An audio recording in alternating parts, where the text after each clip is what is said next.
बल्दियाती मैदान सजाने की तैयारी कर ली। जाहिद मुख की ज़ेरे सदारत अहम इजलास में अवामी हिकमत अमली तय। रिपोर्ट मोहम्मद असगर खान खोसा।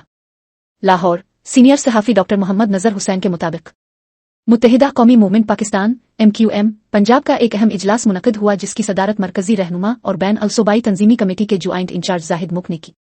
इजलास में पंजाब में बल्दियाती इंतखाबात कराने के हुकूमती फैसले का खैरमकदम किया गया और तंजीमी सतह पर बल्दियाती इंतखाबात की भरपूर तैयारियों के आगाज़ का फैसला किया गया। इस मौके पर बल्दियाती हलकों और तंजीमी ढांचे का तफसीली जायजा भी लिया गया। जाहिद मलिक ने अपने खिताब में कहा, MQM पाकिस्तान बल्दियाती इंतखाबात में अपने उम्मीदवार खड़े करेगी, क्योंकि बल्दियाती इदारे अवाम के मसाइल के हल में बुनियादी किरदार अदा करते हैं।